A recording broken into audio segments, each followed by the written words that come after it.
शुरू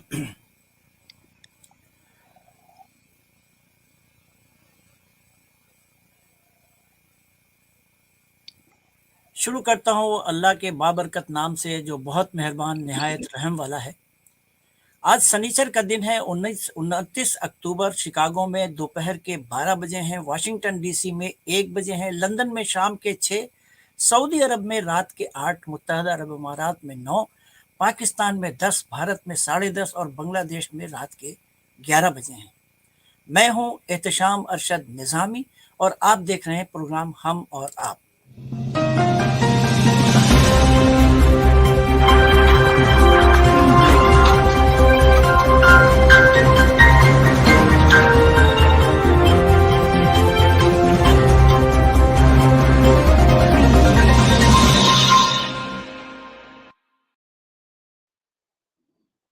आज का दिन हमारा मखसूस है करंट अफेयर्स पे, यानी पॉलिटिकल सिचुएशन पे हम बात करने जा रहे हैं। और हमारे इर्द गिर्द, बल्कि हम जहाँ रहते हैं अमेरिका में, वहाँ की भी सियासत बहुत गर्म है। और बरतानिया में हम ये देखते हैं कि बरतानिया में भी जो सूरत हाल है, हुकूमत इस तरह तब्दील हो रही है जैसे जवाहरलाल नेहरू ने कभी कहा था कि पाकिस्तान में हुकूमत इस तरह तब्दील हो रही है जिस तरह हम रोज़ाना अपने कपड़े तब्दील करते हैं। बरतानिया में आज यही सूरत हाल है और बरतानिया में अक्सर मैंने ये देखा है कि ऐसा वहाँ होता है। पाकिस्तान में सियासी सूरत हाल हफ्तों में नहीं, महीनों में नहीं, दिनों में नहीं, बल्कि घंटों में तब्दील होती है और आजकल हो रही है। और यानी जो राय हम ने रात में कायम किया था, सुबह उसमें एकदम से तब्दीली आ जाती है। और नाजरीन, बांग्लादेश में भी सियासी सूरत हाल यकसर तब्दील होती नज़र आ रही है। वहाँ पहले से ये ट्रेंड मुझे नज़र आ रहा था और सियासी तज्ज़िया निगारों को भी, कि वहाँ पे क्या कुछ होने जा रहा था। चीन का अमल दखल, वहाँ में इन्वेस्टमेंट और इंडिया से बांग्लादेश की थोड़ी सी दूरी अगर हुकूमत के साथ ना हो तो अवाम की दूरी तो नज़र आ रही थी। अब सूरत हाल ऐसी है कि अवाम वहाँ सड़कों पे निकल के आ चुके हैं और वो इस सिलसिले में एहतजाज कर रहे हैं। और वहाँ भी एक चेंज का ट्रेंड चल पड़ा है। आज हम अपने जिन माहरीन से बात करेंगे, आप उनसे वाकिफ़ हैं, उनको आप जानते हैं और दोनों अपनी अपनी जगह बहुत माहिर हैं। उनकी राय और बहुत प्रोफेशनल हैं जर्नलिज्म में, पाकिस्तान से ताल्लुक़ रखते हैं मगर यूएसए में पॉलिटिकल एनालिस्ट हैं। मैं आज उनसे भी आपको मुतारिफ़ करा रहा हूँ, बल्कि मुतारिफ़ तो आप हैं।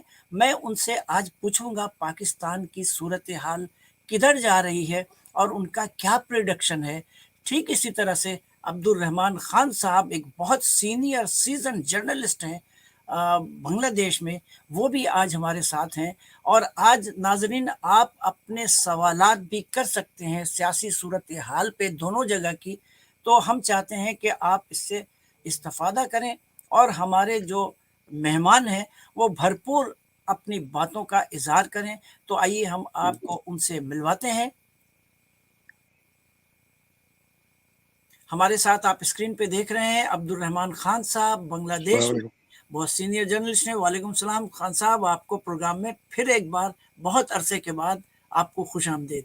नाज़रीन, आप देख रहे हैं कि जहांगीर खटक साहब, इनकी बड़ी मेहरबानी, ये हमारे प्रोग्राम में अक्सर तशरीफ़ लाते हैं और बहुत एकेडमिकली आपको आसान लफ्ज़ों में सियासत के बारे में बताते हैं।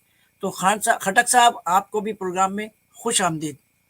बहुत शुक्रिया एहतेशाम साहब, आपको और खान साहब दोनों को बहुत बहुत अस्सलाम वालेकुम और देखने वालों सुनने वालों को। मैं शुरू करता हूँ जहांगीर खटक साहब से, फिर मैं चलूँगा ढाका बांग्लादेश अपने अब्दुल रहमान खान साहब से। बांग्लादेश के बारे में भी अपडेट्स हम लेंगे। और ख़वातीन व हज़रात, आप जो भी सवाल सियासी तौर पे करना चाहें आप इनसे कर सकते हैं, मगर ज़रूरी नहीं है कि वो आपकी राय से मुत्तफ़िक़ हों या आप इनकी राय से मुत्तफ़िक़ हों। मगर हमारी जो रवायत है वो यही है कि हम एक दूसरे के ख़यालात को सुनते हैं और अपनी बात करते हैं। इस प्रोग्राम की खूबी ये है کہ ہمارے جو ناظرین ہیں وہ بھی اپنی بات کرتے ہیں، اور میں اس کو اسکرین پہ لاتا ہوں، اور اس کو بعض اوقات اگر ہمارے مہمان توجہ نہیں دے پاتے تو میں اس کو پڑھ کے ان کو بتاتا ہوں کہ ان کی رائے یہ ہے یا ان کا سوال یہ ہے. تو آپ بالکل feel free to question, put the question in the screen. تو جہانگیر خٹک صاحب، آپ دیکھ رہے تھے کہ کیا کچھ ہوا پاکستان میں. یعنی جرنلسٹ کو کی جو کلنگ ہے وہ ایک نئی بات نہیں ہے پاکستان میں. بہت سارے ہیں، سلیم شہزاد ہیں، بابر ہیں، اور بہت سارے لوگوں کو غائب کر دیا گیا، آج تک اس کا پتہ نہیں کچھ چل سکا. ابھی ارشد شریف کا بھی ایک معمہ ہے کہ کبھی ملٹری اسٹیبلشمنٹ آ کے کہتی ہے کہ ہمارا ان سے رابطہ تھا، اور وہ کیوں چلے گئے پاکستان سے، ہم ان کو تحفظ دے سکتے تھے. جبکہ ان کا اپنا بیان ہے، انہوں نے صدر کو، چیف جسٹس کو لیٹر لکھا، ہمیں تھریٹ ہے، جا کے کورٹ سے ضمانت کرائی قبل از وقت.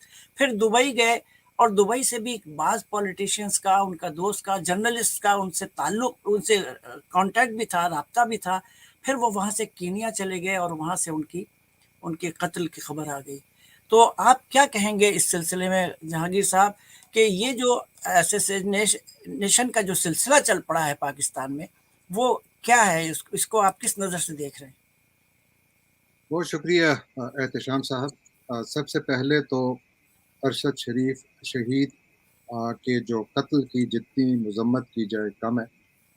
وہ راہ حق کا شہید ہے، وہ قلم کا شہید ہے، وہ پاکستان کا شہید ہے، وہ پاکستانی صحافت کا شہید ہے. دنیا میں ہر جگہ سمجھا جاتا ہے کہ journalist rights the first draft of history. Right. Unfortunately, in Pakistan, journalists write the first draft of history with their blood. That's what we saw in Arshad Sharif's case. ان کو جس بہیمانہ طریقے سے قتل کیا گیا، اور اس قتل کے جتنے بھی حصے ہیں، یعنی جس طریقے سے یہ جو فلم چلی ہمارے جی سامنے، انفارچونیٹلی بہت بھیانک اور جی جی. خوفناک. اگر آپ اس کی شروعات دیکھیں تو وہ تو جب سے یعنی عمران خان کی جب حکومت تھی اس وقت بھی کچھ خبریں دبے دبے الفاظ میں آ رہی تھی کہ ہمیں پریشر آ رہا ہے. نام کوئی نہیں لیتا تھا، یہ کہتا تھا کہ جناب ہمیں مختلف جگہوں سے پریشر آ رہا ہے. میں نے خود یہاں پر پی ایف یو جے کے صدر افضل بٹ صاحب کو نیو یارک میں سنا جب وہ اس وقت کہہ رہے تھے، آج سے کوئی شاید 2 سال پہلے، جی کہ کافی پریشر ہے. پھر اس کے بعد جوں یہ پاکستان میں حکومت کی تبدیلی آئی، عمران خان صاحب کی حکومت کو چلتا کیا گیا، اس کے بعد پھر وہ صحافی دوست جو کہ پاکستان میں آج بھی رہتے ہیں اور اپنے قلم کے ذریعے لوگوں کو حقیقت بیان کرنے کی کوشش کر رہے ہیں، ان کی زبانی سنا کہ انہوں نے تو مارشاء اللہ کے دور میں بھی اتنی سختی نہیں دیکھی تھی جو اس وقت دیکھ رہے ہیں. اچھا. ان پر قدغن لگائے جا رہے ہیں. اور پھر اسی دوران آپ دیکھیے مختلف جرنلسٹ کے اوپر جو وائلنس اور ان کو جو پکڑ دھکڑ اور ان کے خلاف جس قسم کا طریقہ استعمال کیا گیا، جس میں ایاز امیر صاحب بھی شامل ہیں، جی جی بالکل. اور جس طریقے سے ان کو نشانہ بنایا گیا، وہ سب کے سامنے ہے. پھر ہم نے دیکھا ارشد شریف شہید کو جس طریقے سے اے آر وائی سے نکلوایا گیا. یعنی یہ ایک بہت بڑا معمہ نہیں ہے. میرا خیال ہے کہ اے آر وائی کی انتظامیہ اس وقت شاید اتنا زیادہ افورڈ نہیں کر سکتی جتنا وہ کر سکتے ہیں. شاید اس حد تک تو وہ جا رہے ہیں، لیکن اس سے آگے وہ اس لیے نہیں جا سکتے کہ جن کے سامنے وہ کھڑے ہیں اس وقت، یا وقت نے یا حالات نے ان کے سامنے لا کھڑا کیا ہے، تو شاید اس کا مطلب ان کے ادارے کی مکمل تباہی بھی ہو سکتا ہے. تو اس لیے ان کی اپنی مجبوریاں ہیں. لیکن ان کو ارشد شریف کو اے آر وائی سے نکلوایا گیا. اس کے بعد پھر اس حکومت کے دور میں ان کے خلاف 15-16 ایف آئی آرز، جس میں کہ دہشت گردی اور غداری جیسی ایف آئی آرز بھی شامل ہیں، وہ ان کے خلاف لائی گئی. اور اس کے بعد پھر ان کو اور ان کے خاندان کو تنگ کرنا شروع کیا گیا، اس حد تک کہ وہ پاکستان سے نکلنے پر مجبور ہوئے. یونائٹڈ عرب ایمریٹس گئے. یہ ساری باتیں معلوم ہے، لیکن میں صرف جلدی جی جلدی کچھ ڈاٹس کنیکٹ کرنے کی کوشش کر رہا ہوں. وہ پاکستان سے جاتے ہیں، ان کے پاس 1 مہینے کا ویزا تھا جب وہ یونائٹڈ عرب ایمریٹس پہنچے، جی اور ود ان ڈیز ان کو، یعنی یہ ان کے دوستوں کا جو ان کے ساتھ رابطے میں تھے، یہ ان کا کہنا ہے جو ہم سن رہے ہیں اس وقت، اور ہر جگہ یہ معلوم ہے یہ بات، کو باقاعدہ کہا گیا یو اے ای حکومت کی طرف سے کہ آپ یہ ملک چھوڑ دیں ود ان 72 آورس. کوئی کہتے ہیں 48 آورس، کوئی کہتے ہیں 72 آورس، لیکن وہ بہرحال وہاں سے کینیا چلے گئے.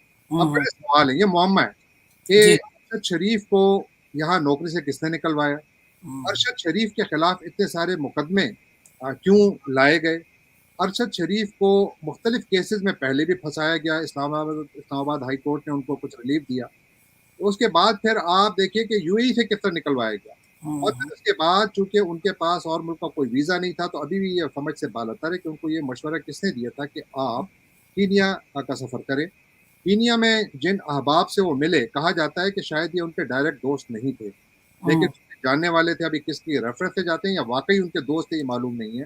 وہ دونوں افراد جن کے پاس وہ تھے وہ غائب ہیں, ان کے ٹویٹر اکاؤنٹ خاموش ہیں, اور ان کی طرف سے جب سے ارشد شریف کو شہید کیے گئے ان کی جانب سے ایک بیان بھی سامنے نہیں آیا. کینین پولیس ان کی اسپوکس مین بنی ہوئی ہے, اور کینین پولیس کی جانب سے مختلف ورژنز آ رہے ہیں.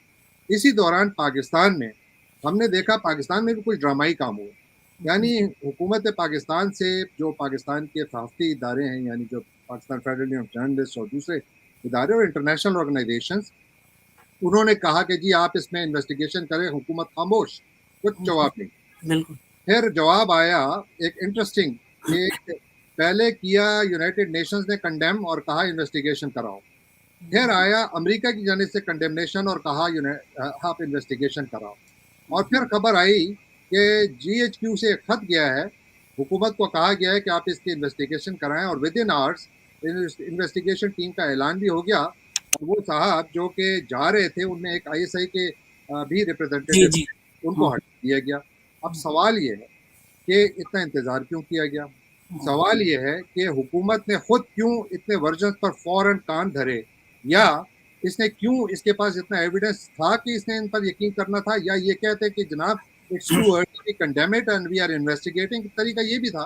لیکن جس طریقے سے ایک بیانیوں کو بڑھانے کے لیے باقاعدہ ٹی وی چینلز کو فون کیے گئے, کون لوگ تھے وہ جو ٹی وی چینلز کو بتا رہے تھے کہ آپ کہیے کہ یہ ایک حادثہ تھا, کون لوگ تھے وہ جو کہ اس وقت جب ارشد شریف کا جنازہ تیار تھا پریس کانفرنسز کر رہے تھے, کون لوگ تھے وہ جو کہ مکمل طور پر پبلک اوپینین کو ڈائیورٹ کرنے کے لیے مکمل ایک خاص پلاننگ کے لیے, بالکل آپ کو لگتا تھا کہ یہ پلانڈ ہے تاکہ ایئر ویوز ان پر قبضہ کیا جا سکے, وہ کیا, کون لوگ تھے وہ.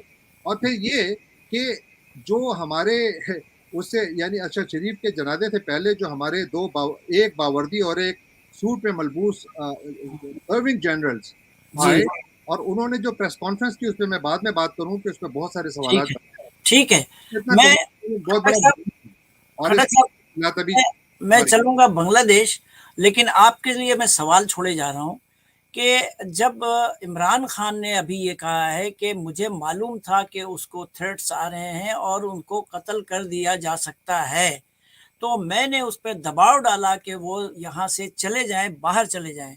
یہ سوال اٹھ رہا ہے مختلف حلقوں سے پاکستان میں, اور خاص کے اپوزیشن پارٹی کی طرف سے, کہ جب ان کی دو صوبوں میں حکومتیں ہیں, جہاں کے کے پی کے اور پنجاب میں, تو یہ کیوں نہیں لے جا کے اس کو وہاں پہ انہوں نے سیکیور کیا اور پروٹیکٹ کیا, اس کی کیا وجہ تھی آپ کی نظر میں بھی, آپ بتائیے گا. میں چلتا ہوں بنگلہ دیش ڈھاکہ, اور میں بات کرتا ہوں عبدالرحمان خان صاحب سے کہ خان صاحب یہاں تو پاکستان میں خود بھی ایک اپنے آپ کو کہتا ہوں چھوٹا موٹا جرنلسٹ, تو خیر میں تو سیکھ رہا ہوں, میں تو, اور میں جب پاکستان جاتا ہوں تو جرنلسٹ سے میرا رابطہ ہوتا تھا, اور ارشد شریف ایک ایسا ایکیڈمک آدمی تھا کہ وہ ہر پروگرام سے پہلے کوئی نہ کوئی تیاری کرتا تھا, اور میں نے اپنی آنکھوں سے دیکھا ہے. ابھی مارچ میں گیا تھا اور ارشد شریف کے پاس میں 1 گھنٹہ بیٹھا رہا, اور وہ پروگرام کرنے سے پہلے وہ اپنے یہ جو فائلیں پیچھے ہیں اس کو نکالتا تھا, اور اپنے پروڈیوسر کے ساتھ بیٹھ کے اس کی ایک جو پرومو ہوتا تھا وہ تیار کرتا تھا باقاعدہ بیٹھ کے, میں نے اپنی آنکھوں سے دیکھا ہے. تو ارشد شریف جیسے جرنلسٹ ظاہر ہے وہاں بھی, بنگلہ دیش میں بھی ہیں, تو کیا آپ خود جب بہت سینئر سیزنڈ جرنلسٹ ہیں, تو کیا بنگلہ دیش میں بھی فریڈم اسپیچ وغیرہ کی پرابلم ہے, کیا وہاں بھی جرنلسٹ کے ساتھ قدغن ہوتے ہیں؟ I know you cannot speak Urdu fluently, but our viewers can easily listen and understand you in English, whatever. So what do you think? What you take? Okay, thank you, Nezami Saab. Khattak Saab, and also our viewers. Actually, journalists in any country, Mm. they are very much shocked with the incident what happened in case of Arshad Sharif. Right. And the background story you narrated that he went to the court for his security, Right. and people knew that he's under threat. Government authorities knew that he's under threat, so they did not provide him security. And not only that, he was followed up to Kenya. And Mm. I think Imran Khan is right to say he was a victim of target killing. So Mm. he was targeted by somebody. Who were those somebody? Who Right. were those at the helm of power? In Bangladesh, what you said, uh, we have the common DNA. So in our blood also, we have similar nature of uh, tools to harass the journalist. You know, we have got the latest Cyber Security Act. Mhm. That is a law that Mm. restricts the journalist to Mhm. write freely on the media, online, offline, print, broadcasting. Right. So they are very much shaky Mhm. when they will be caught behind. And not only the journalist, Mhm. ordinary people, political followers, Mm. even the university teachers and the students, Mm. they are being arrested for writing something to express something that goes against the government, against the ruling party, or Right. if they criticize the prime minister. There is a law that they will be taken to the custody, and the police has been given the authority to deal with such issues. Mhm. So it is a common and permanent phenomenon. Mhm. And I can refer you to a particular case of a couple journalists, the husband and wife, both working in two different television channels, private channels in Dhaka. Okay. They were murdered in their bedroom Oh, really? Okay. in 2011. Oh, okay. And when from government side somebody said that we are not supposed to give you security at your bedroom, but Wow. they were killed in their bedroom in 2011. Mhm. And this is after 11 years, Mhm. the case has not been investigated completely. Our elite force, Rapid Action Battalion, has been tasked to prepare the report. Okay. And you will be surprised to know that at least 100 times Mhm. the date was extended for submission of the report to the court. So Mhm. we are not getting even the investigation report from the investigative authorities. And the bodies of Mhm. both the journalists were exhumed twice to Mhm. perform post-mortem report. Their DNA test was carried in America. The report also came back, but very unfortunate Mhm. that the government could not nab anyone. There is no progress, and we are not sure that whether they will be able to find out the criminals or they will tell that nobody killed them because nobody is found that they have been killed. So they are not killed. Mhm. So similar frustrating situation in case of journalism. Yeah. And in Bangladesh, journalists are always under threat from the private owners. Private owners are threatened from the government, Mhm. government agencies, and particularly the intelligence agencies. They are monitoring every individual journalist, their telephone, their personal movement, their articles, their reporting. It is being monitored. And it happens that many of the journalists, young, Mhm. old, senior, or junior, Right. they were asked, you just quit the house, or otherwise we cannot give you security. So many people left the job Mhm. to save themselves. Many of them also left the country. So position of the journalist in a political turmoil or in an authoritarian rule, you know, it is very insecure position for the journalist. Right. Because if there is no democracy, you cannot expect any democratic behavior from the government. And when the government depends on the police, military, armed forces, civil and military brokers, they don't care for the people's vote. And last two votes, the first one was, it was at least more than half of the candidates, they had no contestant. So they won automatically. Yeah, And uncontested. Yes. Uncontested. Right. And last time in 2018, it is a great gossip that the day's election were completed by night, earlier night. So the ballots were stuffed into the boxes in the night earlier. So that is how the opposition has taken the stand that under this government there cannot be any free and fair election. Right. Okay. I will come back to you, and I will. I remember in recent years, one journalist in Bangladesh, he was killed under custody of police. Yeah. I heard the news. Yeah, it's happening everywhere. You are right. And before going to Jehangir Khattak Sahab, I want to show a video to our viewers first, and then I will remain on my question. I put to Jehangir Khattak Sahab, and he will answer you. So there is a video. What's going on in Pakistan today? I watched in TV.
Video जो मैंने दिखाया आपको, ये अभी जो चल रहा है सिलसिला, और मैंने खटक साहब से पूछा था कि इमरान खान ने कहा था कि हमने उसको दबाव डाला दुबई जाने के लिए, तो आखिर क्यों नहीं वो उन्होंने वहाँ पे केपीके में या पंजाब में अपनी प्रोटेक्शन में रखा।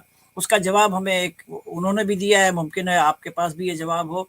प्रोफेसर जावेद मोहसिन मलिक साहब के FIA जो पाकिस्तान में एजेंसी है, फेडरल इन्वेस्टिगेशन एजेंसी, वो कहीं भी पाकिस्तान में किसी भी हिस्से में जाके किसी को अरेस्ट कर सकती है, तो शायद इस वजह से उन्होंने उसको वहाँ। आपके ख्याल में क्यों ऐसा नहीं हुआ? मेरा ख्याल है कि प्रोफेसर साहब का जो नुक्ता है बिल्कुल दुरुस्त है। अच्छा। और एक FIA ने बल्कि बहुत सारी यानी पाकिस्तान हुकूमती और रियासती इदारों की प्रेजेंस पूरे पाकिस्तान में है, और लिहाजा अगर कोई भी शख्स ये महसूस करता है या अपने आप को गैर महफूज समझता है पाकिस्तान के किसी भी हिस्से में, और अगर वो मुल्क को छोड़ने पर मजबूर होता है, तो ये तो कोई अनहोनी बात नहीं है।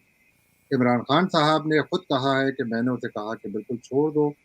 शायद मैं उनकी कोई तर्जुमानी नहीं कर रहा, बिल्कुल उनसे ये पूछा जाना चाहिए, लेकिन वो नुक्ते हैं जो मैं बयान करना चाहता हूँ। देखिए, इमरान खान से तो आप ज़रूर पूछें कि जनाब आपने क्यों कहा, खुद इसके कि एक ऐसे मुल्क में कि जहाँ पर हम अपने 2 फॉर्मर प्राइम मिनिस्टर्स को कातिलों से नहीं बचा सके, यानी लियाकत अली खान भी गोली का निशाना बने थे और बेनज़ीर भुट्टो भी गोली का निशाना बनी थी। बेनज़ीर भुट्टो शहीद ने तो अपनी ज़िंदगी में ये बात कह दी थी कि मुझे कौन कत्ल कराएगा और कौन किसका नाम, उन्होंने तो नाम भी लिया था। तो हुआ इस मुल्क में कुछ नहीं हुआ। तो लिहाजा अगर میں بھی ارشد شریف کی جگہ ہوتا اور میرے اوپر 16 مقدمے ہوتے اور تاریخ بھی سلیم شہزاد کی کسی سے نہیں بھولی ہوئی, حامد میر کی بھی نہیں بھولی ہوئی, اور اس کے علاوہ اور ہمارے جرنلزم کمیونٹی کے جو ساتھی ہیں جو کہ مختلف اوقات میں ریاستی تشدد اور جبر کا نشانہ بنے ہیں, تو اس کو مد نظر رکھتے ہوئے تو میں بھی یہ فیصلہ کرتا کہ مجھے چھوڑ دینا چاہیے ریسپیکٹ آف عمران خان اور whosoever tells me, بیکاز ہر انسان کو at the end of the day اپنی جان پیاری ہوتی ہے, پہلی بات. لیکن آپ کا جو یہ نقطہ ہے درست ہے, اور بے شک عمران خان پہ اس بات کی انویسٹیگیشن ہونی چاہیے ایک بیان پر, لیکن ایک اور بیان بھی بہت انٹرسٹنگ ہے, میرا خیال ہے اس کو بھی شامل تفتیش کرنا چاہیے, اور وہ ہے جنرل ندیم انجم صاحب کا, جو کہ ISI کے سربراہ ہیں, جو اس وقت یعنی جب انہوں نے پریس کانفرنس کی جنرل بابر افتخار کے ساتھ, بابر افتخار وردی میں تھے اور ہمارے جو ISI کے محترم سربراہ ہیں یہ ایک سوٹ میں تھے. یعنی آپ دیکھیے ماشاء اللہ کے دور میں تو ہم نے جرنیلوں کو باوردی پریس کانفرنسز کرتے دیکھا تھا, سیاسی پریس کانفرنسز, لیکن ہم نے پہلی دفعہ شاید کسی ماشاء اللہ کے دور کے بعد دیکھ رہے ہیں کہ سیاسی پریس کانفرنس ہو رہی ہے باوردی میں, اور کہا یہ جا رہا ہے کہ ہم نیوٹرل ہیں. چلے مان لیا, لیکن اس بات کو چھوڑیں, اس پر بحث نہیں کرتے. سوال سب سے بڑا یہ ہے کہ جنرل صاحب نے فرمایا کہ ارشد شریف پاکستان میں بالکل محفوظ تھا, اس کی زندگی کو کوئی خطرہ نہیں تھا. یہ سٹیٹمنٹ بہت زیادہ امپورٹنٹ اس لیے ہے کہ ابھی تو ارشد شریف کے قتل کی تحقیقات بھی شروع نہیں ہوئی, لہٰذا جنرل صاحب کو یہ کہاں سے معلوم ہو گیا کہ یہ جو اس کو وہ یہاں پر محفوظ تھا, اس کو کوئی خطرہ نہیں تھا, اور یہ کہ اس کے خلاف FIRs کس نے درج کرائیں. تو جو یعنی انویسٹیگیشن ہونی چاہیے تھی, جو انویسٹیگیشن کی ڈیمانڈ ہو رہی تھی, وہ تو یہ ہو رہی تھی کہ آپ عدالتی کمیشن بنائیں. عدالتی کمیشن اور حکومتی کمیشن میں فرق کیا ہوتا ہے؟ عدالتی کمیشن کسی کے ماتحت نہیں ہوتا, حکومتی کمیشن کسی کے ماتحت ہوتا ہے. عدالتی کمیشن فوج کے سربراہ کو بھی بلا سکتے ہیں کہیں اور جواب دیں ہمیں, لیکن حکومتی کمیشن یہ نہیں کر سکتا, یہ جسارت کو وہ نام بھی نہیں لے سکتا. لہٰذا جس طریقے سے کمیشن بنایا گیا ہے, رائٹنگ آن دا وال از ویری کلیئر, کہ جس طریقے سے بنایا گیا ہے, پھر جس طریقے سے یہ پریس کانفرنس سامنے آئی, یعنی سوال بڑے سارے سوال اس نے چھوڑے ہیں. یہ انپریسیڈنٹڈ ہے پاکستانی ہسٹری میں کہ انہوں کو ایسی کیسی ایمرجنسی آن پڑی تھی کہ ایک شخص جس کے اوپر پورا ملک میں کوحرام مچا ہوا ہے کہ ایک شخص نوجوان صحافی اس بیچارے کو اس بہیمانہ طریقے سے قتل کیا گیا. لوگ سوال پوچھے کس نے قتل کیا, اور آپ ٹی وی اسکرین پر آ رہے ہیں بجائے اس کے کہ آپ کہیں کہ ہم اس کی آزادانہ انویسٹیگیشن کرا رہے ہیں اور اس میں ISI پورا حصہ لے گی, آپ کہہ رہے نہیں وہ تو پورا محفوظ تھا. اس کا کیا مطلب میں لوں بحیثیت ایک انسان؟ کیا مطلب یہ میں لوں کہ آپ نے ورڈکٹ دے دیا, یا میں یہ مطلب لوں کہ آپ اس انویسٹیگیشن کو انفلوئنس کر رہے ہیں؟ آپ کو اس بیان دینے کی ضرورت کیا تھی؟ لہٰذا میرا خیال یہ ہے کہ جنرل صاحب کو بالکل اس انویسٹیگیشن میں شامل ہونا چاہیے والنٹیریلی, آ کر جواب دیں کہ جناب یہ جو ارشد شریف کو جن لوگوں نے نوکری سے نکلوائے وہ کون تھے؟ کائنڈلی آپ کے پاس وہ وسائل ہیں, ہمارے پاس نہیں ہیں, ہم تو سن رہے ہیں, آپ کو حقیقت معلوم ہے, تو برائے مہربانی اپنے اوتھ کا خیال رکھتے ہوئے سامنے آئے, بالکل اسی طرح جس طرح آپ نے ایک دلیرانہ کانفرنس کی اور آپ نے وہاں پر تمام باتیں بھی کی, جس کے دو نکات سامنے آ رہے تھے. ایک یہ کہ عمران خان کو آپ ٹارگٹ کر رہے تھے, اگین ایک سیاسی بیان کہ وہ فوج کے خلاف انسٹیگیٹ کر رہے لوگوں کو, تو آپ اس کے اوپر کیس بنائیں, عدالت میں لیں, ثابت کریں, اس کو سزا دلوائیں, اور ساتھ پھر ارشد شریف کو کوئی تھریٹ نہیں تھا. یہ دو مین پوائنٹس ہیں آپ کی پریس کانفرنس. ٹھیک ہے, اس کا مطلب کیا میں نکالوں؟ مطلب میں یہ نکال رہا ہوں کہ دیکھیے جب تک انویسٹیگیشن نہیں ہوتی دنیا بھر میں جو لوگ ذمہ دار ہوتے ہیں وہ خاموش رہتے ہیں. تو جنرل صاحب کو اس بیان دینے کی ضرورت کیا تھی؟ اس سوال کا جواب ان سے ضرور لینا چاہیے کہ پھر آپ کو یہ کیا ضرورت پڑی کہ آپ دنیا کے میڈیا کے سامنے آ کر آپ نے اپنی روایت کو بھی توڑا اور شاید کہیں اپنے عہد کو بھی توڑا, بیکاز آپ سیاست میں حصہ لینے کے مجاز نہیں ہیں under the constitution of Pakistan. بالکل ٹھیک ہے. مجھے کل ہی میرے کسی دوست نے کمنٹس کیا اس بات پہ, ان کی پریس کانفرنس سن کے, کہ اب پاکستان میں تو ابھی تک تو دو سیاسی پارٹیاں لڑ رہی تھی ایک دوسرے سے, یعنی تحریک انصاف اور PDM, اب ایک تیسری پارٹی بھی آ گئی ہے جو کہ وردی میں کھل کے آ گئی ہے. شاید یہ ان کا کمنٹ تھا, میں اس پہ کوئی رائے نہیں دے رہا ہوں. ایک میں آپ سے ابھی بات کر رہا ہوں, عبد الرحمان خان صاحب کے پاس چلتا ہوں ڈھاکہ. مجھے ان سے ایک پہلے ویڈیو بھی دکھانی ہے اور پھر اس پہ ان سے بات بھی کرنی ہے, اور وہ بتائیں گے کہ درست کیا بات ہے. لیکن اس سے پہلے آپ دیکھ لیجئے اسکرین پہ ایک شبانہ نوید صاحبہ بنگلہ دیش سے ہیں, اور انہوں نے کوئی کمنٹس یا کوئی سوال کیا ہے बंगला में मैं पढ़ नहीं पा रहा हूँ, तो आप ज़रा इसको देख लीजिए और अपने ज़हन में रखिएगा कि इस पे भी हम बात करेंगे कि इनका क्या सवाल है या क्या कमेंट्स है, उस पे बात करेंगे। लेकिन उससे पहले मैं आपको खान साहब के पास जाने से पहले एक वीडियो दिखाता हूँ अपने नाज़रीन को कि बांग्लादेश में क्या हो रहा है, क्या तब्दीली आ रही है और इसका नतीजा क्या निकल सकता है, इसके बारे में तो ज़ाहिर है कि हमारे खान साहब ही बताएँगे। ये आप देखिए एक प्रोसेशन है।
को खान साहब 2 वीडियोस दिखाई हैं जो रिसेंटली मेरे पास आई हैं, ये खुलना की हैं गालिबन और इसमें जो प्रोटेस्टर्स हैं वो दूसरे इलाकों से आए हैं और वो किस तरह आए हैं वो बयान कर रहा है और वो ये एक आदमी जो है 12 घंटे चल के पहुंचा है इसलिए कि वहाँ ट्रेनें बंद थी, बसों की हड़ताल थी और वो 12 घंटे चल के खुलना में आया। वो कह रहा है कि इस बार हसीना की सरकार हमें दरकार नहीं है। तो आप क्या कहेंगे खान साहब, ये जो तब्दीली आ रही है वाकई ये कोई तब्दीली है या एक आध ऐसे ही हो गया प्रोटेस्ट, क्या है सूरत हाल वहाँ की, बताइएगा आप। Well, before going to comment on this particular issue, yes, I think you have seen on the screen that yes, somebody from Dhaka, हाँ, हाँ, he politely asked me, Khan Sahab, uh, don't go so straightforward. Okay, Please be safe. Oh, okay, I got it, It has got two meaning. Oh, If he's my well wisher, yes, then he's या, making me alert right, of any danger yes, which yes, which may fall upon you, Khan Sahab. या, I know Uh, her, I know her personally and she, and या, आई, let me guess the yes, comment. Yes, And if he's not from my side, actually he's giving me a threat. Okay, Be careful, Mr. Rahman. Don't go further. So this is how people realizes that under what condition we journalists are working in Bangladesh. So this is a simple impression from your viewer. या, And right, about the political crowd, actually, BNP has devised a very good formula of mobilizing people at divisional headquarters, and they have successfully organized this type of at least 3 programs: one in Chittagong, one in Okay. Mamishing, and the Kullawala. You Yes. saw that. yes, Government says that everybody is free to hold meeting, rallies, but at the same time, they are putting their people on the street with sticks. They are threatening the opposition people at their houses. Don't go to the meeting. then you will have to face the consequences. And defying all the Her answer, obstruction. her answer came. She said, "I am your well-wisher." Yeah. I thank that she realizes the threat what a journalist is facing in Bangladesh. I welcome her comment, and also I am with her concern. Actually, this is a concern from a viewer about a journalist who will try to speak frankly, straightforward, and what is actually going on the field freely. So, sorry, excuse me. Yes, please. Uh, so in Khulna, Yes. in Rangpur also, Khulna and Rangpur, people came on the earlier night, stayed overnight there. They brought with them the mosquito coils to drive the mosquito, and they came with dry foods, and they came equipped with sticks also to fight on the street, and Okay. they also had to fought against the forces deployed by the government. Although government says that we have not asked anybody to stop you, it is the people. So why people is not allowed to move freely. People are not allowed to go join any opposition rally freely. So it is creating another sentiment against the government, that government is not going to tolerate any opposition in any form. And that is why the opposition, particularly the ruling party, the opposition BNP, they says that if you are trying to force our meeting, attacking our meeting, you are trying to frustrate our meeting, then what will happen during the election? You will not even allow us to enter into the election booth. So it will be same thing under you. That is the reason they says that they will not go for any election keeping Sheikh Hasina in power. Today also they announced the same thing. They says that there should be some interim form of government to conduct the election neutrally. Okay. So people are buying this idea throughout the country, and maybe this is putting some pressure on government and unnerving the government.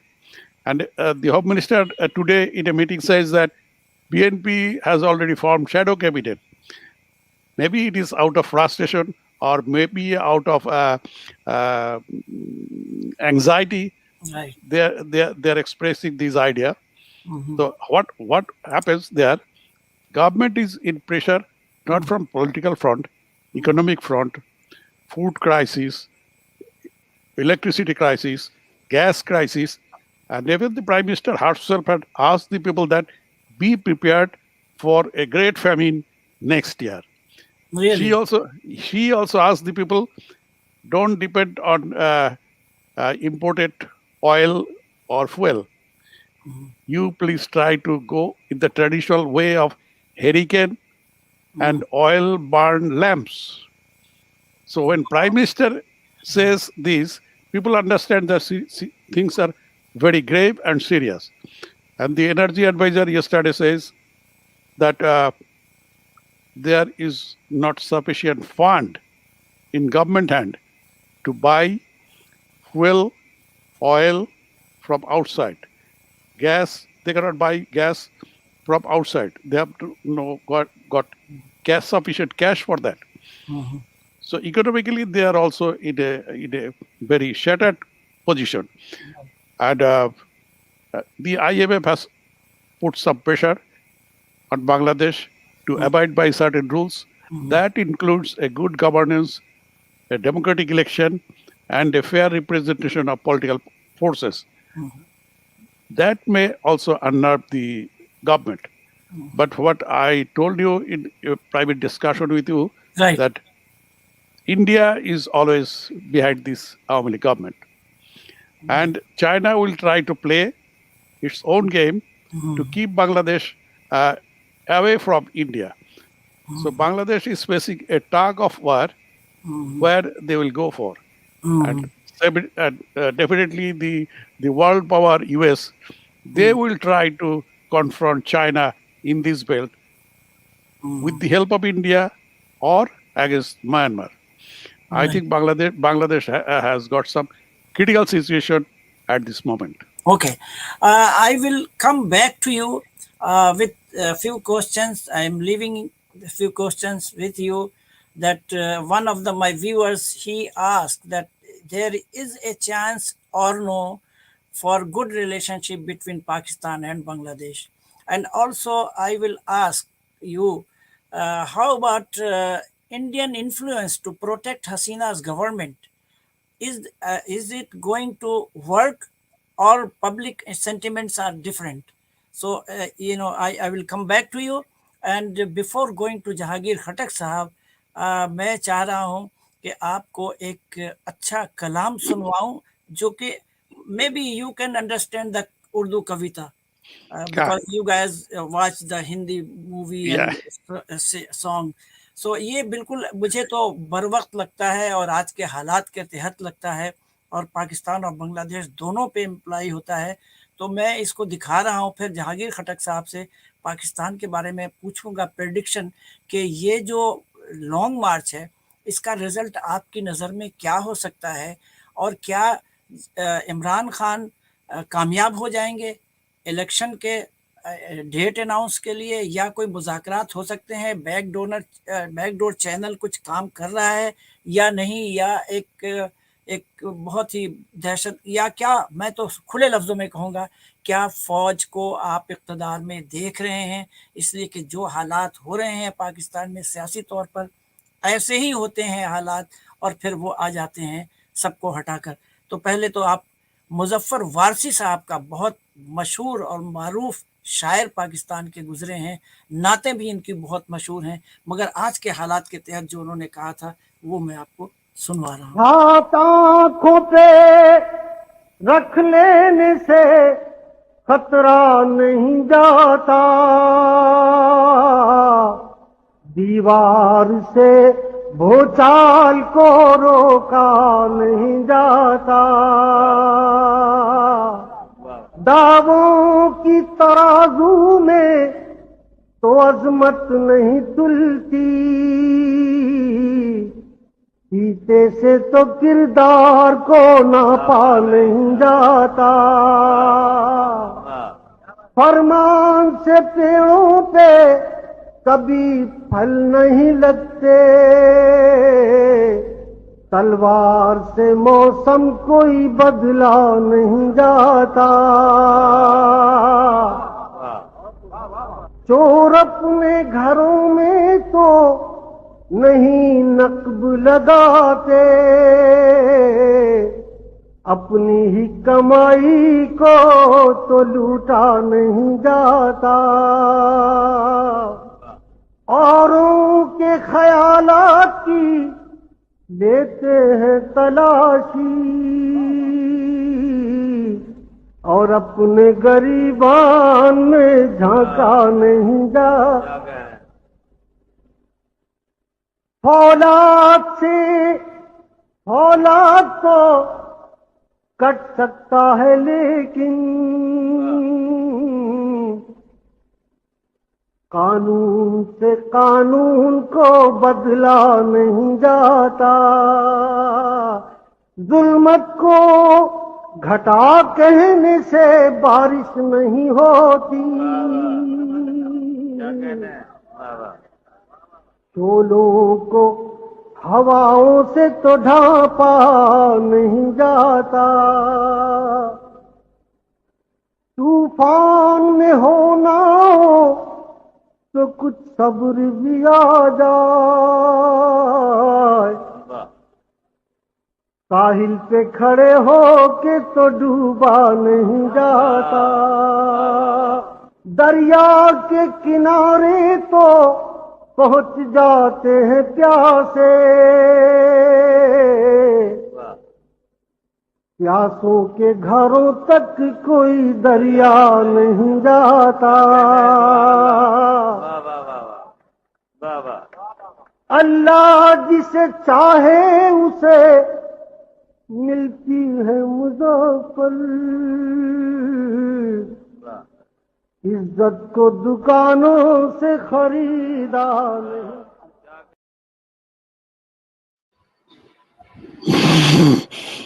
जी का जो ये कलाम है, मुझे आज के बांग्लादेश और पाकिस्तान के सियासी तनाजुर में ये बहुत ही मुझे लगता है कि ये बिल्कुल वैलिड है। और ताहिर मसूद साहब, मैं आपके लिए छोड़े जा रहा हूँ। खान साहब, ये क्वेश्चन है उनका। ताहिर मसूद साहब हमारे व्यूअर हैं। Yeah. How the projection was given that Bangladesh is a rising economy. लेकिन पहले मैं चलूंगा, are you going to answer right now? Yeah. It is a very simple question Okay. because it was a false image creating situation. Really? Exactly, that was not the reality. We tried to project in a way that we are going very high in the corridor, and also economically we are making progress. But we are depending on loans. The mega projects all are being financed by the outside donors, and every 2 months we are going to beg them repay the bill in terms of Asian clearance. At the same time, the interest. China is giving us loan, but our people says that we are building these padbabiris with our own money, Right. which is Yes. a total falsehood. Really? And it is not totally the money of somebody's pocket or from Bangladesh government exchequer. And situation is that in Bangladesh, every development project is named after the family members of the prime ministers. And it is surprising that I have not heard anywhere in the world that the sitting prime minister has opened a new cantonment in her name. Oh. So this is a fallacy of development.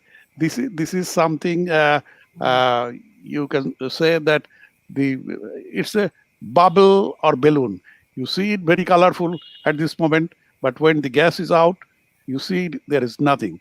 So actually you can say it's a bubble economy. We are trying to push it in a way that we are making very progress. But where has the money gone? You know that from Federal Bank in U.S. Federal Bank, Yes. we had certain reserve there, Yes. and the huge amount of reserve has been stolen by means of technology. Mhm. And you know that our Prime Minister's son is claimed to be the super technologist and super IT expert. Then Oh. why you cannot solve who has stolen the money, how it was stolen, and no inquiry report is made public during last few years. Okay. And that there is a gossip in the city that the economic minister, the finance minister is missing. The IMF team is there, but the finance minister is not available anywhere. What happened with them? And there is a gossip that within the ruling class, the business community and the government and the bankers, they are trying to pull their own money in their own pockets. So there is a contradiction with the government and the businessmen, and people are the most worst sufferers. Okay. So you gave us, breaking news actually about the economy, and I can say, I will No, come back. it is not a breaking. Actually, it is all available in the newspaper. Oh, really? I am Oh, not quoting anything from any secret document. It is okay. on the newspaper. Okay.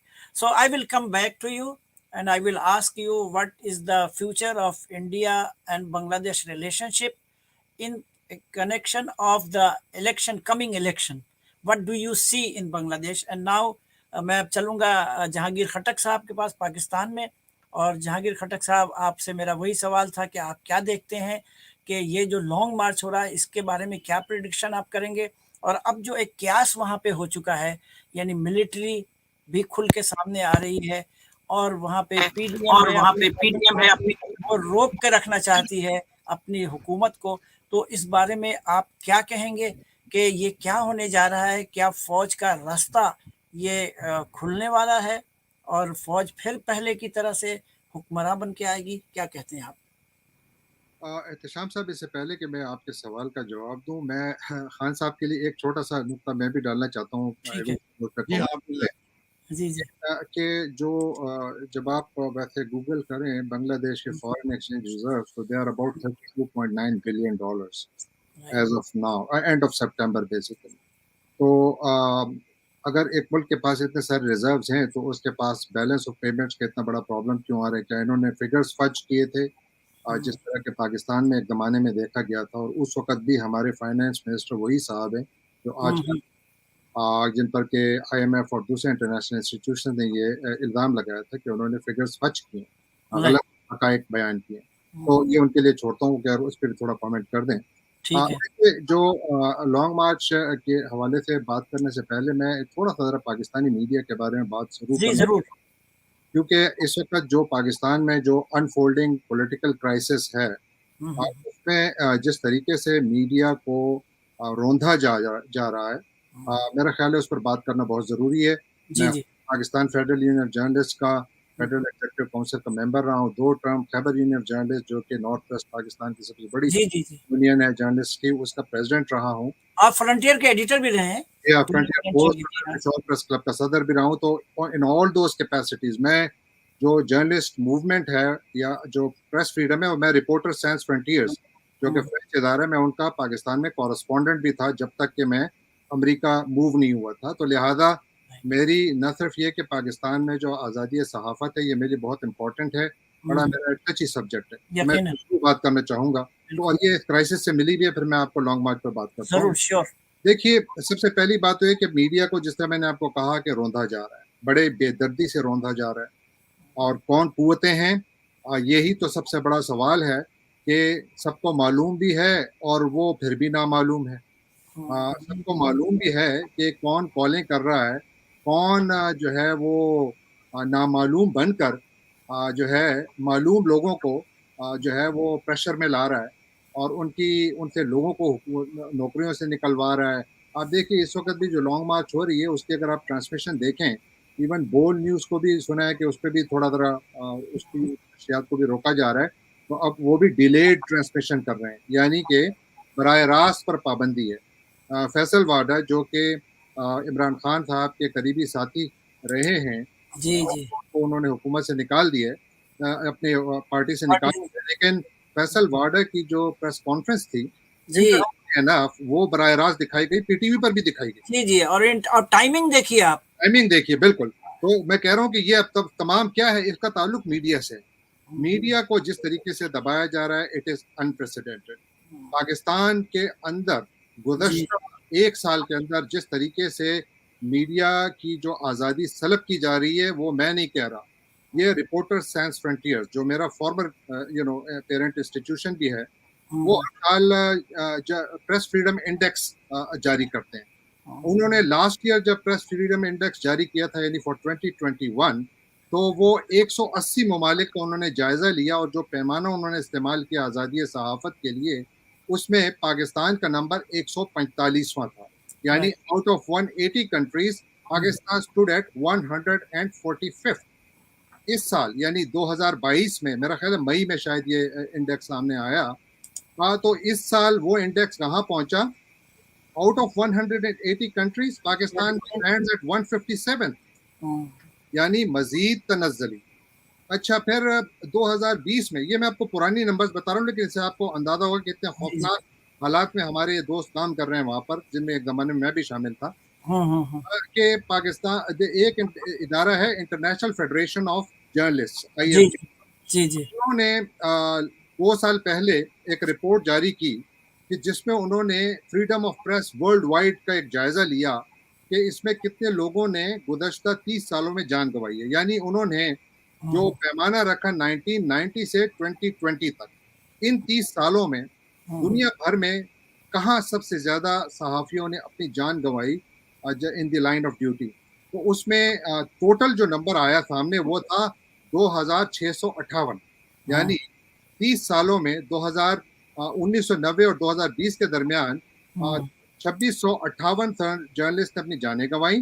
سب سے زیادہ جہاں جانیں گنوائی گئیں وہاں تھا وہ تھا عراق 340، دوسرے نمبر پہ تھا میکسیکو 178، تیسرے نمبر پہ تھا فلپینز 160، چوتھے نمبر پہ تھا ملک خدا داد پاکستان 138، یعنی کہ آج، اور چوتھے نمبر پہ پھر انڈیا تھا 116۔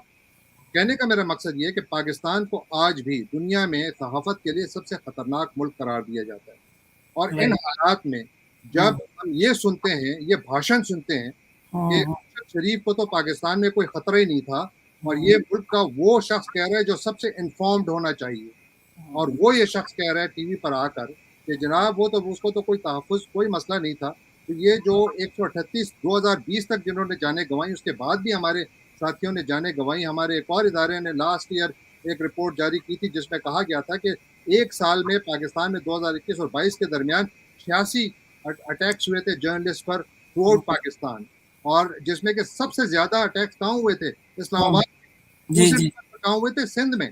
کہنے کا میرا مقصد یہ ہے کہ جو ہماری صحافت جس پھٹن دور سے گزر رہی ہے، جس مشکل دور سے گزر رہی ہے، وہاں پر ٹرانسپیرنسی ہی سب سے بڑا ویپن ہے اس کو روکنے کا، یعنی اس سائٹ کو روکنے کا سب سے بڑا ویپن جو ہے وہ ٹرانسپیرنسی ہے۔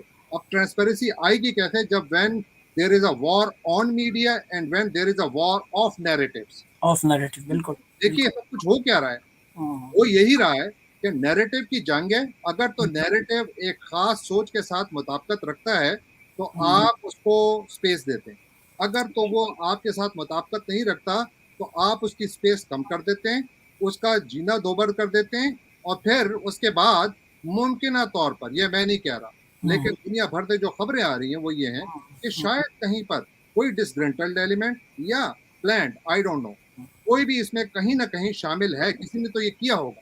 جن اداروں کا کام تھا وہ تو کلین چٹ پہلے سے دے رہے ہیں۔ کہنے کا میرا مقصد یہ کہ وہ تو اس تفتیش میں بھی شامل نہیں ہے، جو اپنے آپ کو سب سے بہان ادارے کہتے ہیں۔ میں اس لیے یہ بار بار کہہ رہا ہوں کہ یہ تمام چیزیں جڑی ہوئی ہیں اب دیکھیے سیاست سے، کیونکہ سیاست میں عمران خان کا بیانیہ کافی زور پکڑ گیا ہے، جی بالکل، وہاں پر بھی وہ جاتا ہے، اس کو دبایا جاتا ہے، اور اس کے نتیجے میں پریس مزید پریشر میں آ رہا ہے۔ میں ایک آخری سوال کر کے پھر آپ کو لانگ مارچ کا وہ کرتا ہوں کہ آخر اس کا نکلے گا کیا۔ دیکھیے جب بھی پاکستان میں سیاسی حالات بدلے، سب سے زیادہ فائدہ کس کو ہوا؟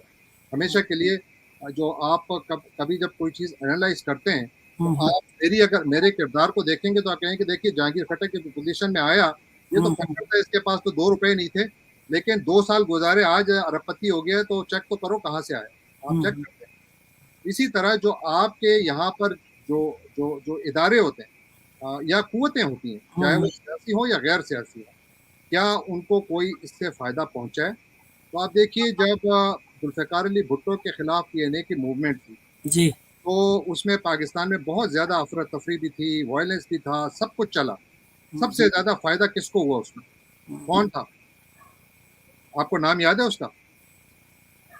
اس کو آج بھی تاریخ اس پر پھٹکار برستی ہے، آج بھی۔ اس کے بعد پھر آپ دیکھیے 1999 میں کیا ہوا تھا۔ 1999 میں آپ اس وقت کی حکومت کے ساتھ 1000 اختلاف رکھیں، جو کچھ رکھیں، لیکن اس کے بعد پھر جب حالات بگڑے یا بگاڑے گئے مجھے نہیں پتا، یہ اس کا فیصلہ تاریخ کرے گی، میں یہاں پر یہ فیصلہ نہیں کر سکتا، لیکن میں یہ کہوں گا کہ وہاں پر بینیفیشری کون تھا، کون سامنے آیا؟ اس وقت بھی ایک جرنیل صاحب تھے جو اگر آپ ان پہ کرٹیسزم کرتے تھے وہ کہتے تھے کہ تم نے تو جرنیل کی بےزتی کی ہے، پھر اچکن پہن لیتے تھے۔ جب آپ اچکن پہ کرٹیسزم کرتے تھے، اچھا تم نے تو صدر پاکستان کی بےزتی کی۔ اس قسم کا جو کھیل پاکستان کے ساتھ گزشتہ 75-76 سالوں سے کھیلا جا رہا ہے، اسی کی وجہ سے ہم وہاں کھڑے ہیں جہاں پر کہ ہمیں نہیں ہونا چاہیے۔ اور اسٹیٹ ہے ہماری، تو ان حالات میں ایک اگر 2 سرونگ جنرلز بالکل ایک اپنے فارمر باس کو کرٹیسائز کر رہے ہیں، جی جی آپ کا کیا خیال ہے کہ انسٹیٹیوشن میں اس فارمر باس کے لیے کتنی پازیٹیو سوچ ہوگی؟ کیا وہ اس کو حکومت میں آنے دیں گے؟ میرا سوال ہے۔ اگر 2 سرونگ جنرلز آ کر ٹی وی پر پریس کانفرنس کرتے ہیں، وہ براہ راست دکھائی جاتی ہے، ان کے جو سوچ ہے وہ ہر جگہ نظر آ رہی ہے، ان حالات میں کیا وہ عمران خان کو اسپیس دیں گے، یا عمران خان کی جگہ کوئی بھی ہو جو ان کا کرٹک ہو؟ لہٰذا یہ جو مارچ ہے یہ میرے خیال میں پاکستان کی تاریخ کی one of the most consequential marches میں تو ہوگی۔ مجھے نہیں پتا کہ اس کا نتیجہ کیا نکلے گا، لیکن مجھے دو چیزیں نظر آ رہی ہیں. ممکنہ طور پر اگر لوگ اپنے پریسیڈنٹس کو توڑ کر سامنے آ کر بول سکتے ہیں تو وہ پیچھے بیٹھ کر بھی بہت کچھ کر سکتے ہیں. آئی وش کہ سب کچھ سیفلی ہو، اور اگر لوگ بہت بڑی تعداد میں سامنے آئے تو پھر تو تاج بھی اچھالے جاتے ہیں، اور پھر بھی جو ہے وہ خود بخود سڑکوں پہ پھرتے ہیں. وہ ان کے بدن نہیں ہوتے ہیں، وہ سرحدی ان کو پاؤں لگ جاتے ہیں، تو وہ بھی ہوتے ہیں. لیکن اگر اس قسم کے لوگ سڑکوں پر نکل آئے تو پھر تو حالات مختلف ہوں گے. لیکن میرا یہ خیال ہے کہ مجھے کنفرنٹیشن نظر آ رہی ہے. کنفرنٹیشن میں جس ادارے کو سب سے زیادہ فائدہ ہوتا ہے وہاں پر پیارے ہم وطنوں میں آ گیا ہوں. اس کی تقاریر پر شاید کام بھی شروع ہو چکا ہے. لیکن آئی وش کہ بینگ اے پاکستانی، میرا یہ خیال ہے کہ ریاستی ادارے ہمارے ادارے، ریاستی اداروں کا کی عزت احترام ہم پر فرض ہے. لیکن ریاستی اداروں کا بھی یہ فرض ہے کہ وہ اپنے کانسٹیٹیوشنل مینڈیٹ کو اوور اسٹیپ نہ کریں اور پولیٹیکل ڈومین میں نہ آئیں، کیونکہ اگر وہ آئیں گے تو ان پر بحث ہوگی، اور اگر بحث ہوگی تو آپ یقیناً اس سے کوئی بھی کنکلوژن ڈرا کر سکتے ہیں جس میں آپ کہہ سکتے ہیں جی یہ تو آپ نے فوج کے خلاف بات کر دی یا کسی کے خلاف بھی بات کر دی. یہ بھول کر کے آپ کا اپنا کردار کیا ہے اس پر بات کیجیے، کیونکہ ہم تو آپ کو ڈیفینڈ کرنے کے لیے بیٹھے ہیں کہ خدا کے لیے اس ادارے کو بچاؤ.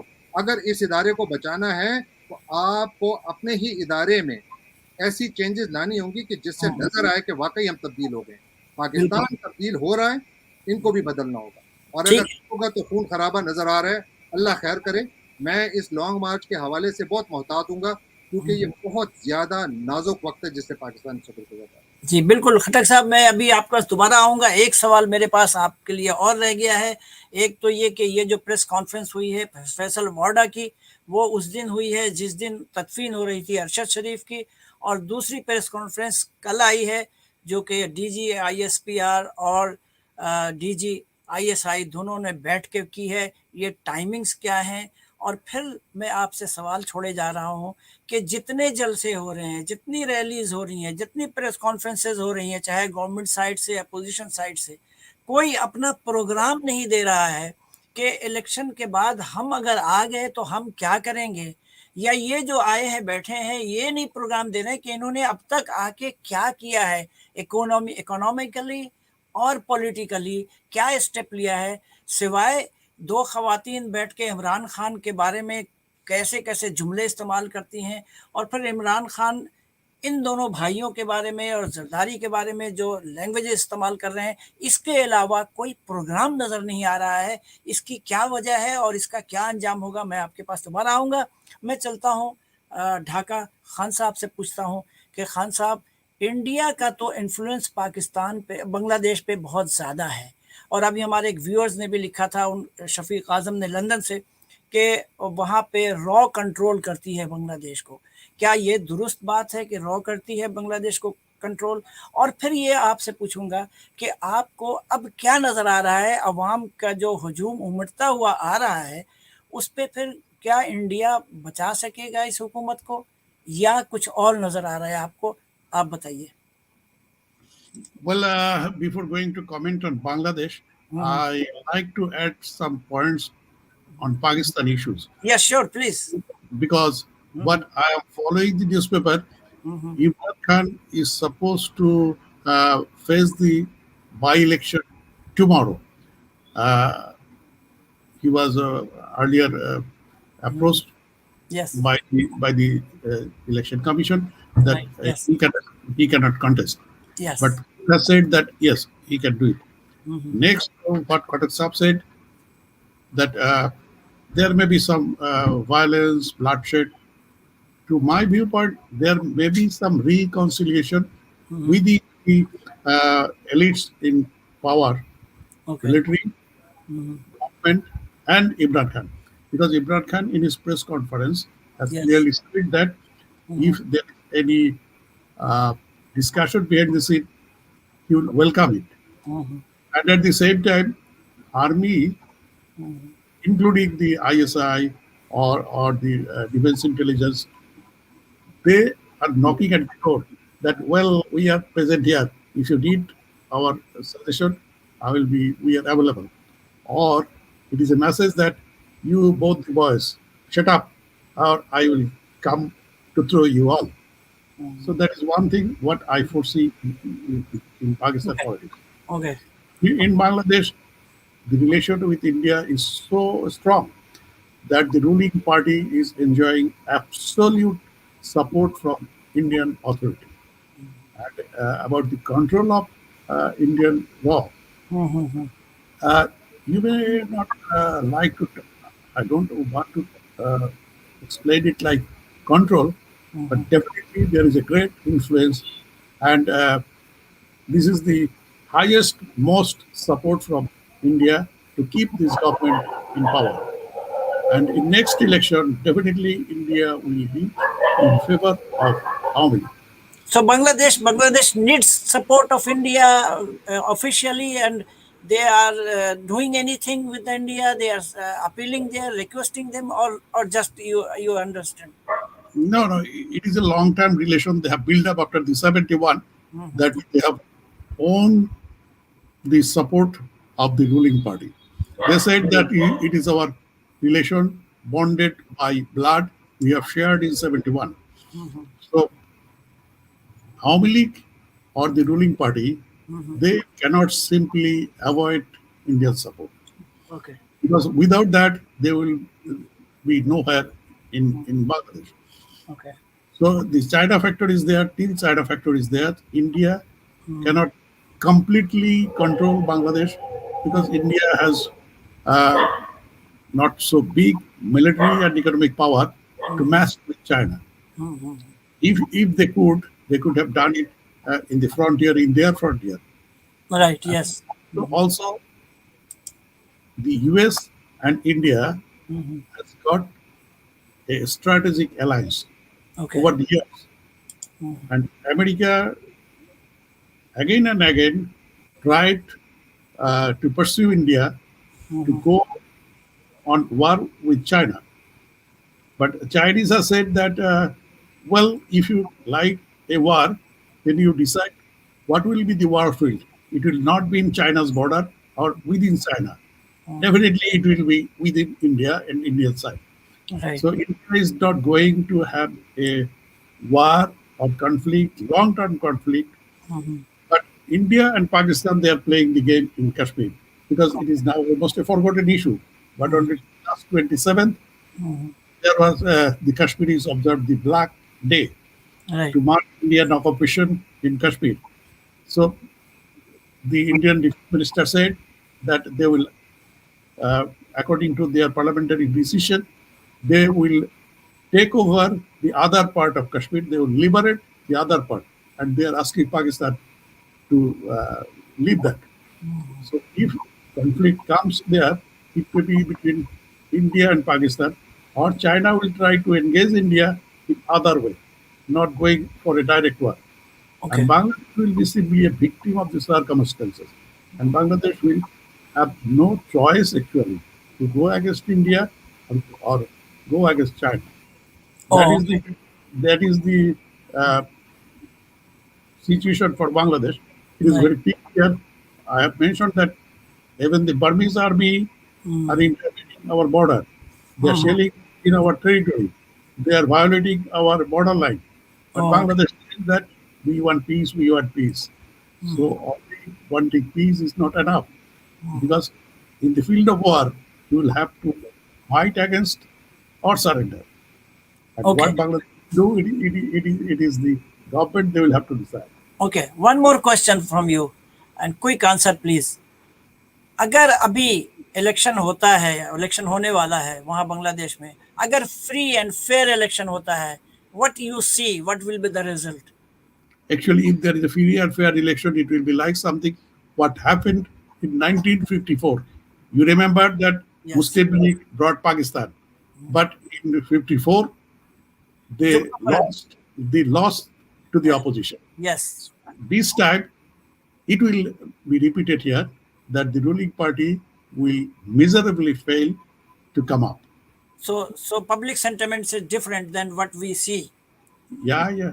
ओके, सो चले अब नाज़रीन में, अब हमारे प्रोग्राम का वक्त अब ख़त्म होने वाला है और जहांगीर खटक साहब से मुझे पूछना है कि आखिर ये ऐसा क्यों हो रहा है कि اپوزیشن بھی یہ نہیں بتا رہی ہے کہ ہم جب آئیں گے تو ہم کیا کچھ اصلاحات کریں گے، اور یہ جو مہنگائی ہے، یہ جو معاشی بدحالی ہے، اور یہ جو دہشت گردی ہے، اور باہر اب خٹک صاحب میں آپ کو بتاؤں ایک چیز چلتا ہوں آپ سے سوال کرنے سے پہلے، کہ ہمارے ہاں نہ عسکری ادارے یعنی ڈیفنس جو ہمارا ہے وہ، اور نہ پولیٹیکل پارٹی نہ گورنمنٹ ان کو فکر نہیں ہے.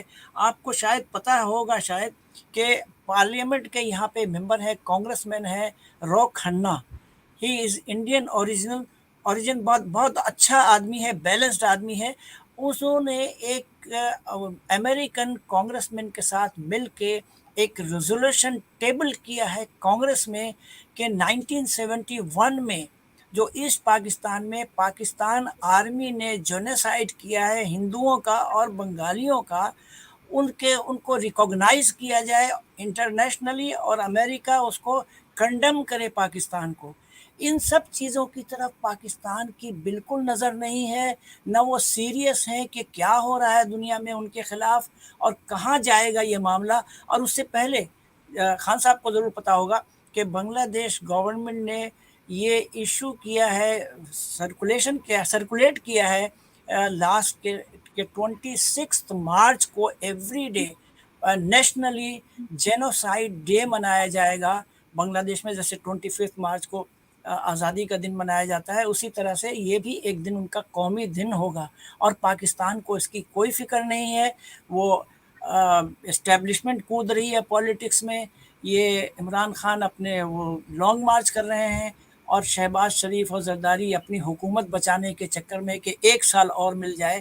تو آپ کے خیال میں یہ کیوں ایسا کر رہے ہیں کہ یہ بتا نہیں رہے ہیں کہ ان کا کام کیا ہوگا آنے کے بعد، اور یہ کیوں نہیں بتا رہے ہیں کہ اب تک انہوں نے کیا کیا ہے ملک کی بھلائی کے لیے؟ جی خٹک صاحب. احتشام صاحب دیکھیے، یہ باتیں تب ہوتی ہیں جب ملک الیکشن کے لیے تیار ہو.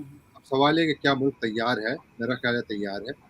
اب سوال یہ ہے کہ کیا وہ قوتیں جو کہ اس وقت پاکستان کو کنٹرول کر رہی ہیں وہ اس کے لیے تیار ہیں؟ کیونکہ ہمیشہ کے لیے آپ دیکھیے کہ پاکستانی سیاست میں جو ہمارے انسٹیٹیوشنز کا کردار ہے، جو آسان الفاظ میں فوج کا نام لیا جاتا ہے کہ فوج کا کردار ہے اس میں، اور فوج کے اوپر یہ الزام لگایا جاتا ہے کہ یہ تو اپنے گملوں میں سیاستدانوں کو اگاتے ہیں، ان کی جی. جو ہے پرورش کرتے ہیں، پھر ان کو لاتے ہیں. اور پھر اس کے بعد یہ بھی کہ جو انتخابات ہوتے ہیں وہ کہیں نہ کہیں کمپرومائز ضرور ہوتے ہیں، کیونکہ فوج اپنا جو انفلوئنس ہے پاکستان کے پولیٹیکل اور گورنمنٹ کے لینڈسکیپ پر، اسٹیٹ کے لینڈسکیپ پر، اس کو وہ نہیں چھوڑنا چاہتی. یا ان کی جو بھی انسیکیورٹیز یا ان کے جو بھی کنسرنز ہیں جائز یا ناجائز، ان کی وجہ سے وہ ہمیشہ سے ان کا کہیں نہ کہیں آپ کو کردار نظر آتا ہے، وہ مانے یا نہ مانے، دنیا ہی مانے. اب سوال یہ ہے کہ ان حالات میں اگر آپ پاکستان میں کسی سے بھی پوچھیں، یعنی ان لوگوں سے جو کہ اس وقت حکومت میں، آپ ان سے پوچھیں کہ اگر آپ کل انتخابات کا اعلان کر لیں تو کون جیتے گا، تو جواب سب کا ایک ہی ہوگا کہ خان واپس آئے گا، عمران خان کی الیکشن جیتے گا. تو جب رائٹنگ آن دا وال سب کو معلوم ہے، اور عمران خان کی انٹینشن بھی سب کو معلوم ہے کہ وہ کہتا ہے میں سویپنگ ریفارمز لاؤں گا، میں رول آف لا کو لاؤں گا، میں رول آف کانسٹیٹیوشن کو لاؤں گا، میں لوگوں کی حکومت کو لاؤں گا. گرچہ وہ اپنے 3.5 سال میں نہیں خیال کہ یہ جو اس وقت وہ باتیں کر رہے ہیں اس پر وہ مکمل طور پر نہ انہوں نے عمل کیا، نہ انہوں نے کچھ ثابت کیا. لیکن جو اس وقت فرسٹریشن ہے پاکستانی اسٹریٹس پر، اور وہ ایک ٹائیڈ بنی ہوئی ہے جس کے اوپر وہ اس وقت اس لہر پر بیٹھے ہوئے ہیں، اور وہ ایک لانگ مارچ بھی کرنے سے پہلے انہوں نے جو جلسے کیے، میرا نہیں خیال کہ بھٹو صاحب کے بعد یا ان کے دور میں بھی شاید اتنے بڑے جلسے ہوئے ہوں. اتنے کم وقت میں اتنے سارے جلسے اسپونٹینیسلی لوگوں کا نکلنا بہت کم دیکھا گیا. لہٰذا سب کو معلوم ہے کہ اگر الیکشن ہوتے ہیں تو ریزلٹس کیا آئیں گے. اب سوال یہ ہے کہ اگر اسٹیبلشمنٹ جسے ہم کہتے ہیں، جس میں سول ملٹری بیوروکریسی شامل ہے، اور جو ہمارے سیاسی کردار ہیں، ایسے کردار جو کہ بڑے ہی وہ کیا کہتے ہیں آرگینک کردار ہیں، یعنی جن کی جو جڑیں ہیں وہ پاکستان میں ہیں، یا وہ جو کہ ان آرگینک ہیں، باہر سے گملوں میں لائے گئے اور یہاں پر ان کو لگایا گیا، وہ ہیں. کیا یہ ان کو سوٹ کرتا ہے ارلی الیکشن؟ ان کو بھی سوٹ نہیں کرتا. تو ان حالات میں آپ کو کیا نظر آتا ہے؟ آپ کو یہی نظر آتا ہے کہ فیصل واڈا یا عمران خان کے مزید ساتھیوں کو بلا کر انتشار پھیلایا جائے، کیونکہ دیکھیے اس وقت پاکستان میں جس طریقے سے اکانومی کا برا حال ہے، اس میں سب سے کامیاب کاروبار کون سا ہے؟ سب سے کامیاب کاروبار کون سا ہے؟ یا اس جو ہم دہشت گردی کی جس جنگ سے ہم گزرے ہیں اور شاید دوبارہ ایک دفعہ پھر اس کی طرف بڑھ رہے ہیں، میرا خدشہ ہے خدا کرے میں غلط ہوں، لیکن اس وقت بھی آپ دیکھیے سب سے طاقتور بزنس کیا تھا؟ سیکیورٹی کا بزنس. سیکیورٹی کا بزنس سب سے بڑا بزنس تھا. اور جب انسیکیور انوائرمنٹ ہوتی ہے، جب فیئر ہوتا ہے، جب انسٹیبلٹی ہوتی ہے، جب وائلنس ہوتا ہے، جب ٹیررزم ہوتی ہے، تو پھر کون فائدہ لیتا ہے اس سے؟ کس کے پاس یہ اختیار ہوتا ہے کہ ان سے کوئی سوال پوچھے بغیر ان کو سب کچھ ایسے سلور پلیٹر میں دے دیا جاتا ہے کہ حضور آئیے بالکل ٹھیک ہے. سنبھالیے. ہمارے محمد عرفان صاحب، ہمارے ویور ہیں محمد عرفان صاحب، وہ بہت دل برداشتہ نظر آتے ہیں مجھے. وہ کہتے ہیں ڈونٹ وری، یہ ہم لوگ اپنے ہاتھوں سے سب کچھ تباہ کر دیں گے، یہ ان کا کہنا ہے. تو کون کر رہا ہے؟ تباہ کرنے والے کون ہیں؟ یہی تو سب سے بڑا سوال ہے کہ وہ لوگ جن کے ہاتھ رنگے ہوئے خون سے، وہ لوگ جن کے ہاتھ رنگے ہوئے ہیں ایسی پالیسی سے جو کہ اپنے ہی ملک کے خلاف جا رہی ہیں، وہ لوگ ہی ہمارے وہ کیا کہتے ہیں کہ ہمارے سیویئرز بنے ہوئے ہیں.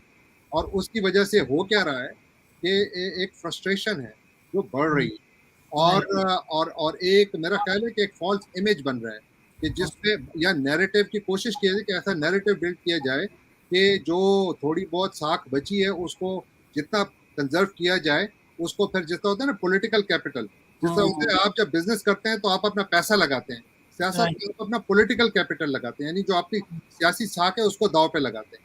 اور پھر جو ادارتی ہوتے ہیں وہ اپنی عزت کو داؤ پہ لگاتے ہیں، یعنی چلو تھوڑی عزت چلی جائے گی لیکن ہمیں اتنا فائدہ ہو جائے گا. تو ان لائنز پر اگر کوئی کیلکولیشن کر کے بیٹھا ہے اور اگر وہ یہ کھیل کھیل رہا ہے جس سے کہ آپ کو نظر آ رہا ہے کہ ایک پاپولر لیڈر آ رہا ہے، یہی ہم نے دیکھا تھا پاکستان کی تاریخ میں پہلے بھی. اس کے بعد کیا ہوا تھا؟ میرے ڈی این اے والے بڑے بھائی بیٹھے ہوئے میرے ساتھ، تو ان سے پوچھیے کہ اس وقت کیا ہوا تھا. تو آپ جب پاپولر ول کو مس ریڈ کریں تو یہ ایک ایسی فاش غلطی ہوتی ہے جس کا خمیازہ پھر جنریشنز کو پے کرنا پڑتا ہے.